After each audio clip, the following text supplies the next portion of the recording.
我们总以为世界的终结会是一场突如其来的陨石坠落，或者是一瞬间刺眼的核爆闪光，但其实末日可能是一场缓慢的窒息。1999年7月，那个被称为恐怖大王从天而降的月份，全世界都在等待诺查丹马斯大预言的应验。当千禧年的钟声敲响，世界依然安然无恙。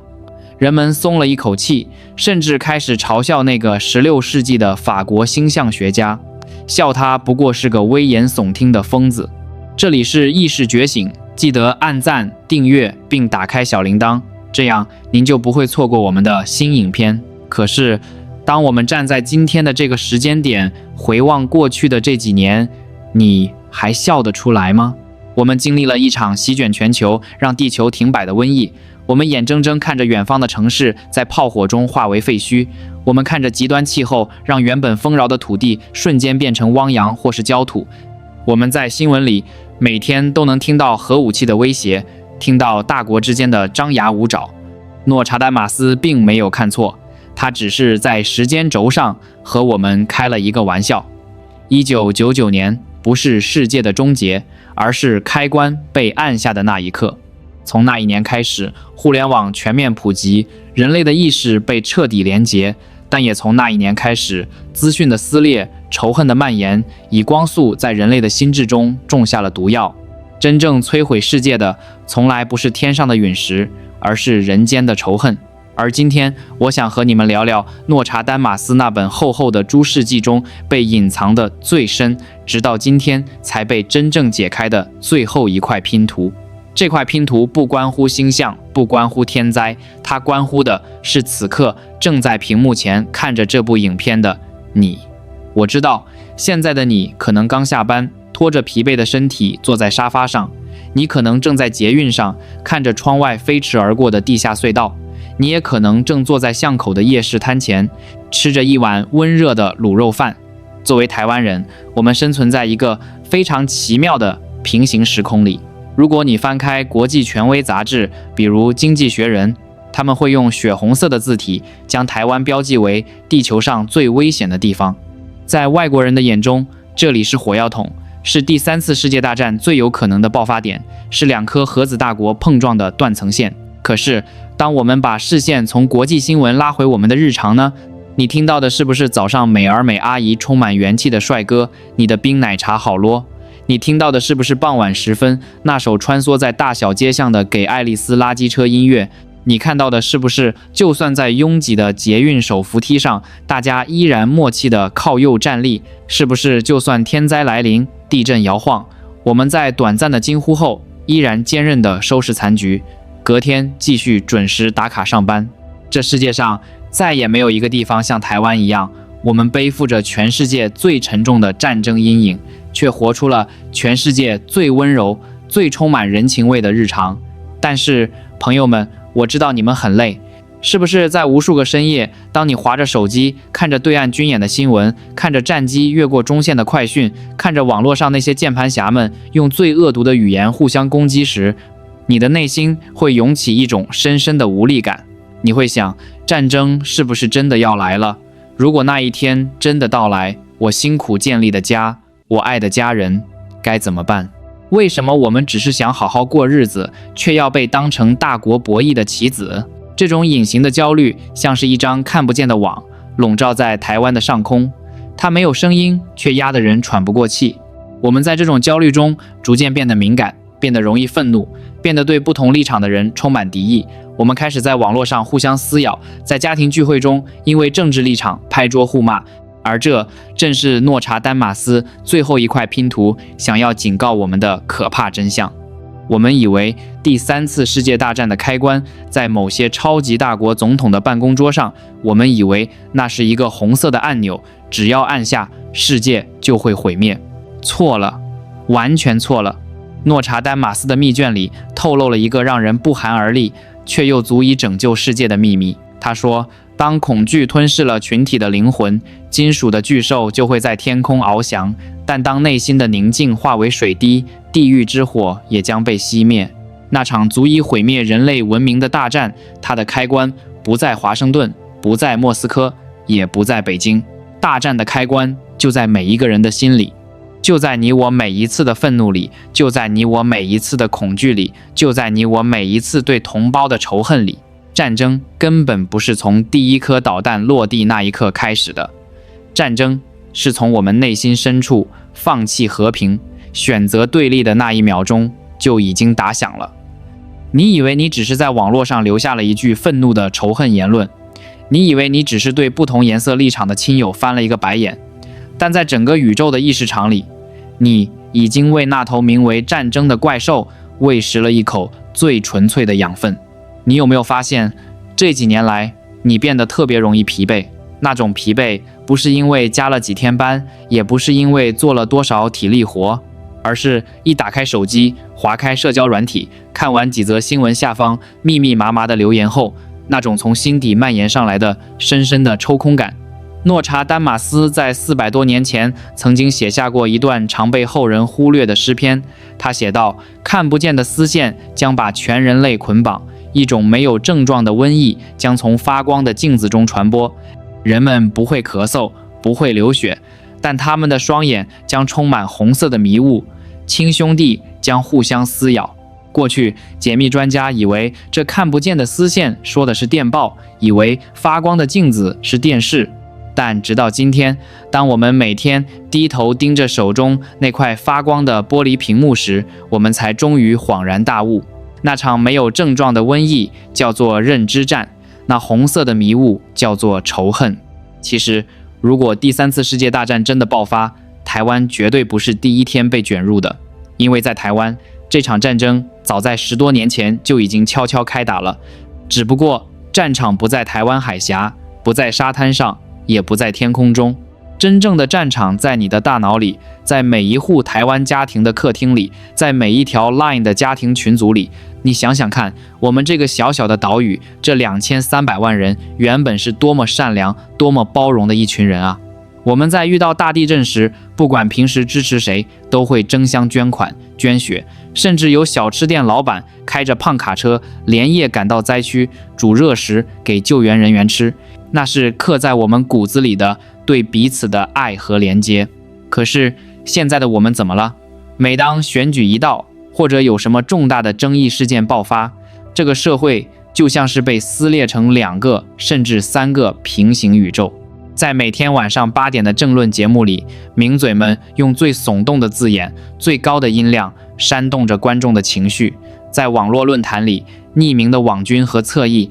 用最刻薄、最恶毒的语言疯狂攻击着和自己立场不同的人。你可能经历过这样的场景：逢年过节，一家人原本开开心心地围在一起吃团圆饭，结果电视新闻里播报了一则政治新闻，长辈顺口骂了一句，年轻一辈忍不住反驳了2句，空气瞬间凝结，筷子被重重地放下，好好的吃团圆饭，最后变成了拍桌互骂，甚至长达几个月谁也不理谁。为了那些在电视上西装笔挺，甚至根本不认识我们的人，我们居然伤害了在这个世界上最爱我们也最爱的家人。你觉得这是正常的吗？朋友们，这就叫做战争，这才是最高明、最可怕的战争。敌对的力量甚至不需要发射一颗造价高昂的导弹，他们只需要利用算法，利用人性的弱点，把恐惧和愤怒不断地投喂给你。他们告诉你，如果某某某当选，台湾就完了。他们告诉你，如果不这样做，我们的下一代就活不下去了。恐惧是这个世界上最容易传染的病毒。当你感到恐惧时，你的潜意识就会开始寻找敌人。当外面没有敌人的时候，你就会把枪口对准内部，对准那些跟你想法不一样的人，把你本该用来拥抱同胞的双手握成了挥向彼此的拳头。诺查丹马斯的预言里藏着一个量子力学级别的真相：集体意识是在创造现实的。试想一下，如果全台湾2300万人的心里每天都充满了对战争的恐惧、对未来的绝望、对不同阵营的仇恨，这股庞大、负面且暴力的能量，每一分每一秒都在这座岛屿的上空聚集。在宇宙的法则里，你越害怕什么，你就越会吸引什么。当我们所有人的潜意识都在演练战争，都在假想敌意的时候，我们其实就是那个在宇宙中向战争发送邀请函的人。那个被称为大国博弈的红按钮，并不是某一个独裁者或者总统按下去的，是无数个在键盘前敲下恶毒留言的普通人，是无数个因为政治立场和父母决裂的年轻人，是无数个为了收视率疯狂煽动恐慌的媒体人，是我们每一个人伸出了一根手指，共同按下了那个毁灭的开关。只要我们在内心里还在制造对立，只要我们还在把同胞当成仇人，哪怕这世界上没有核武器，哪怕大国之间签了和平条约，台湾依然是一个充满战火的岛屿。我们自己就把自己推向了万劫不复的地狱。看到这里，你可能会感到绝望，你可能会问，既然我们已经被算法绑架，既然大环境的撕裂已经如此严重，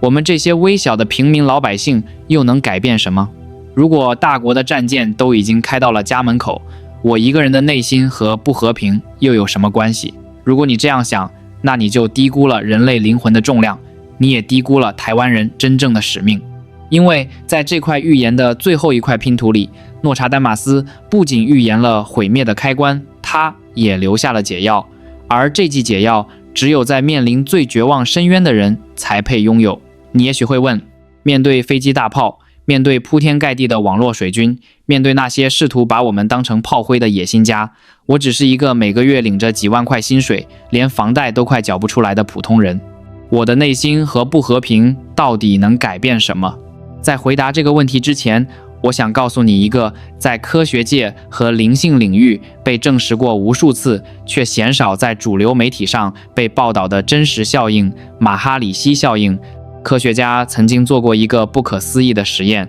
当一个城市里哪怕只有1%的人聚集在一起，放下心中的恐惧、焦虑与仇恨，在内心中真诚地祈祷和平，保持纯粹的宁静时，这座城市的犯罪率、交通事故率，甚至医院的急诊率都会在同一时间出现断崖式的下降。在量子物理学的视角里，宇宙万物都是频率，而爱、和平与包容的频率在能量层级上比恐惧和仇恨高出数千倍。这就意味着，一个在内心中真正持守着和平与善意的人，他所散发出的能量足以抵消成千上万个充满暴力与愤怒的负面意识。现在，让我们回到诺查丹马斯那本布满灰尘的预言书，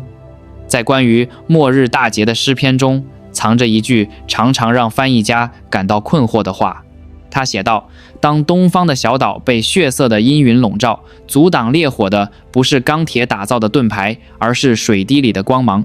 那光芒将反转星辰的轨迹。东方的小岛，血色的阴云，钢铁的盾牌。在台湾，我们总是在谈论护国神山，我们骄傲于我们的半导体产业，世界称之为保护台湾的龟盾。我们以为只要我们有利用价值，只要我们的武器足够精良，我们就能在这场世纪大风暴中活下来。但诺查丹马斯说，不是钢铁，不是武器，不是物质，真正能在这场疯狂的世界末日危机中把台湾甚至把整个世界拉回来的，是水滴里的光芒。这光芒是什么？朋友们，闭上你的眼睛，回想一下你在这座岛屿上度过的这一生。这光芒是某天深夜，你加完班，拖着疲惫的步伐走进便利店，那个可能根本不认识你的大夜班店员，默默帮你把微波好的便当递给你时，顺口说出的那句“辛苦了，趁热吃哦”。这光芒是前阵子花莲大地震，天摇地动的那一瞬间，那些原本可以自己逃生的护士们，却没有一个人往外冲，而是本能地扑向保温箱，用自己的肉身死死护住那些还没满月的陌生婴儿。这光芒是你在菜市场买菜时，那个满头白发的卖菜婀娜看你是个年轻外食族，硬是往你袋子里多塞了2把葱，笑着骂你，年轻人在外面打拼，要多吃点青菜啦。这光芒是哪怕在网络上我们吵得不可开交，但在现实中，当有人在街头出了车祸，哪怕是被压在车底，几十个互不相识的路人会毫不犹豫地冲上前，不分党派，不分立场，一起喊着口号，把几吨重的车子硬生生抬起来，只为了救出底下的同胞。这就是台湾，这就是我们。这世界上有哪一个地方的人像我们一样，头上顶着全世界最危险的战争阴影，随时可能失去一切，但在我们的骨子里却依然流淌着这种让人鼻酸的几乎傻气的善良与人情味。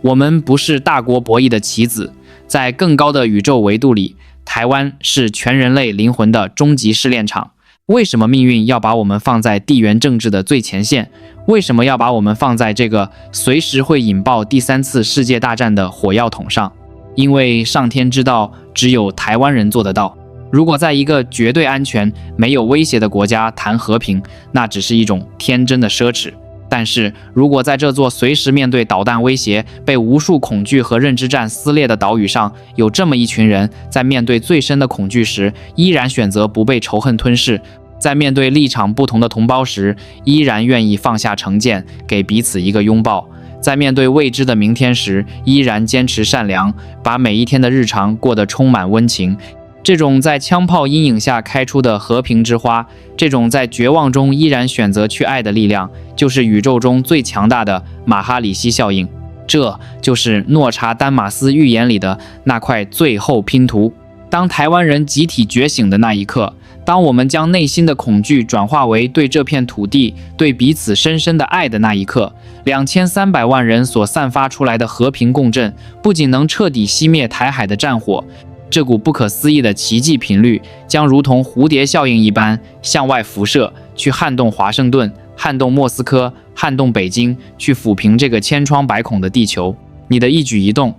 你内心的每一个念头，从来都不微小。你就是那滴水里的光芒。你每一次深呼吸，咽下那句即将脱口而出的伤人话语；你每一次在键盘上把愤怒的指责改成一句理性的沟通；你每一次对那个跟你投票给不同候选人的父母、朋友说一句虽然我们想法不同，但我依然爱你。你就在宇宙的维度里拆除了一枚足以毁灭世界的核弹引信。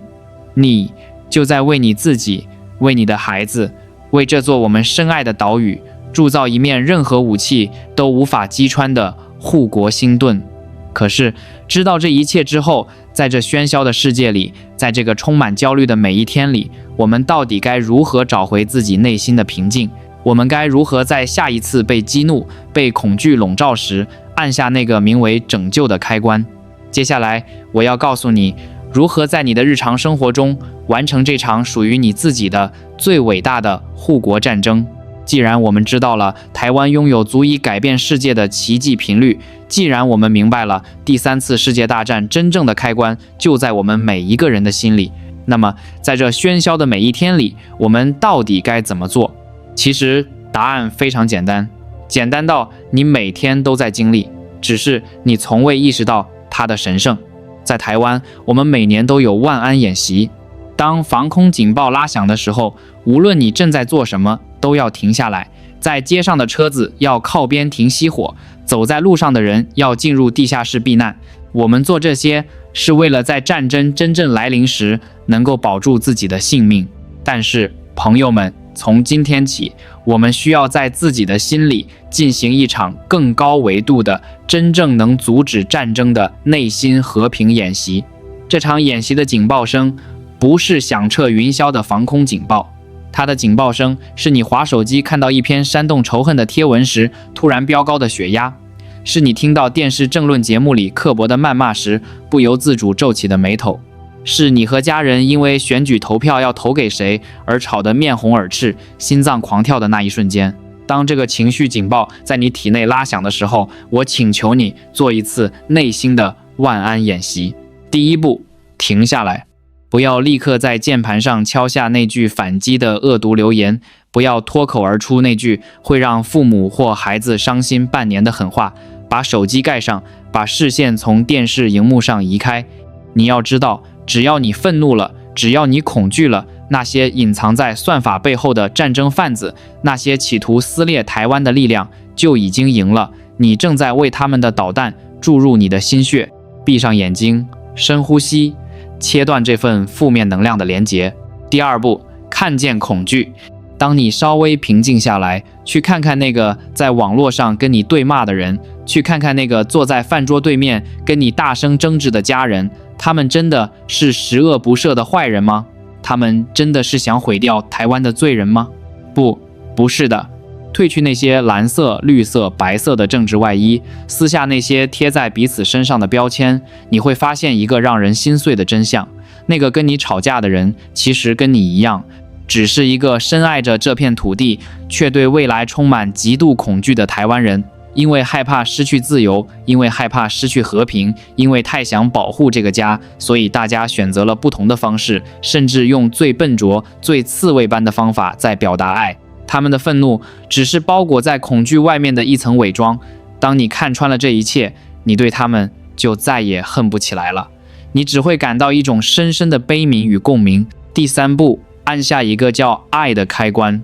在这个充满火药味的饭桌上，当你明白了父母或孩子的心情，你不需要去改变他们的立场，你不需要去争个输赢，你只需要轻轻放下筷子，夹一块肉放到他们的碗里，微笑着说一句：好啦，先吃饭，菜都凉了，不管外面怎样，我们都是一家人。在这个充满暴气的网络论坛里，当你看到一篇挑衅的文章，你不需要去跟网军对骂，你只需要关掉页面，转头去拥抱一下你的伴侣，去摸摸你家那只正在打呼噜的猫，去阳台浇浇你种的那盆9层塔。朋友们，这就是你拯救世界的方式。那一刻，你在宇宙中按下的是一个闪闪发光的和平开关。你在这个被国际社会称为地球上最危险的地方，成功拦截了一枚认知战的导弹。你在这个原本可能会破裂的家庭里，重建了一座和平的堡垒。诺查丹马斯大预言的最后一块拼图，根本不是一张星象图，也不是什么具体的末日倒数计时器。那块拼图是一面镜子，它照出了人类在面对极致恐惧时的2种选择：是被仇恨吞噬，走向互相毁灭的第3次世界大战，还是在绝境中觉醒，选择用宽容和爱去改写人类的命运。而命运把这面镜子交到了台湾人的手上。视频的最后，我想对每一个此刻正在屏幕前看着这段文字的台湾人说几句心里话。我知道你很累，我知道这几年来，无论是疫情的折磨、经济的重担，还是无休无止的武力威胁和政治口水，都让你感到一种深深的无力感。你在深夜里叹过的每一口气，你对未来感到的每一次迷茫，这片土地都听得到。但请你永远不要忘记，你生在这座岛屿本身就是一个奇迹。我们是那个在夹缝中求生存，却依然能把卤肉饭炖得香气四溢的民族。我们是那个在天灾不断、地震频发中，依然能一次次互相扶持、重建家园的民族。我们是那个走在路上撞到人会下意识先跟对方说不好意思的民族。这个世界可能会用冰冷的导弹瞄准我们，国际政客可能会把我们当成谈判桌上的筹码，算法可能会试图把我们撕裂成互不相容的阵营，但是没有任何力量可以夺走我们内心的善良，没有任何武器可以摧毁我们对彼此的人情味。只要我们2300万人不再互相攻击，只要我们在心里为彼此留下一个温柔的位置，台湾就不会是地球上最危险的地方，而是全人类在面临末日危机时最温暖、最坚不可摧的灵魂避风港。别怕，大战的开关在我们心里，而和平的钥匙一直都在你我的手中。今天晚上下班回家的路上，顺道去买杯你最爱的珍珠奶茶吧。回到家，给那个好久没好好说话的家人一个深深的拥抱吧。如果在网络上看到了不同立场的言论，试着在心里对他说一句祝你平安。这就是诺查丹马斯没有写在书里的属于台湾人的最伟大的预言。我们不走向末日，我们要一起走向光。谢谢你看到这里，愿你今晚有一个没有恐惧、充满宁静的好梦。愿天佑台湾，愿和平与你同在。